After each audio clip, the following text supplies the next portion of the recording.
Ya, intervensi politik ini kita lihat kasus Harun Masiku lah. Oke. Itu kan sudah secara jelas sejak hari H malam penangkapan di PT IKA sudah diintervensi oleh politik sampai sekarang, bahkan kemarin setelah vonis pun itu diintervensi lagi dengan politik kan gitu lewat amnesti. Nah, jadi sebenarnya kita kembalikan ke pertanyaan ini akan dijawab oleh istana, oleh Bapak Presiden di era Pak Presiden Jokowi ataupun di era Pak Presiden Prabowo. Jadi intervensi atau tidak intervensi secara politik ini hanya yang bisa memutuskan KPK bisa diintervensi atau tidak bisa diintervensi itu bukan KPK, tapi Presiden. Oke.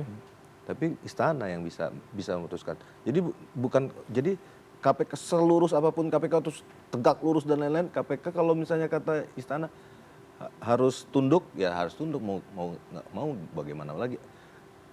Ya KPK itu serapuh itu, Mas Pram. Jadi maksud saya bukan KPK-nya Maksud Anda lemah. apa karena kemudian revisi dan menjadikan rumpun eksekutif itu yang menjadi melemahkan itu? Let's say sederhana, karena saya orang lapangan, saya melakukan operasi tangkap tangan nih. Ketika saya mau melakukan operasi tangkap tangan, saya ditangkap. Oke. Paham kan maksud saya kan? Itu mungkin, nggak mungkin, dan itu fakta. Fakta teman-teman kami di lapangan begitu mau masuk ke, misalnya mau masuk ke rumah seseorang nih, atau ke Bang Noel lah contoh, let's say, kita mau masuk nih ke Kementerian Tenaga Kerja, tiba-tiba datanglah satu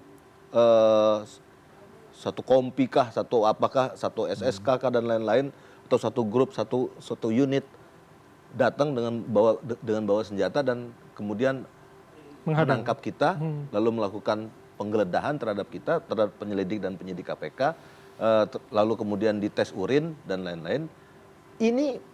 Itu terjadi dan itu fakta. Jadi yang bisa menyetop hal-hal seperti itu terjadi itu hanya Pak Presiden. Tapi ketika Pak Presiden diam saja, ya orang malam ini juga bisa dibubarin kok. Itu gedung-gedungnya juga bisa dikosongin kok.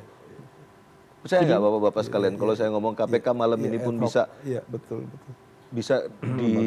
bisa dikepung oleh satuan misalnya angkatan bersenjata dari manapun itu, kalau itu adalah perintah Presiden. Jadi ini makanya yang harus kita garis bawahi bahwa Panglima tertinggi pemberantasan korupsi itu adalah Bapak Presiden. Oke.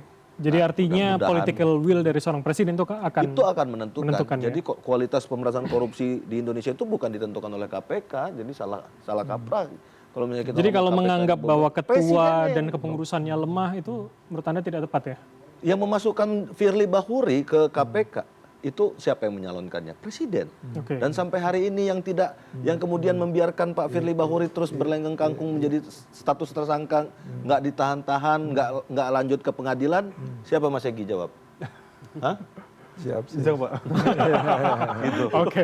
Presiden.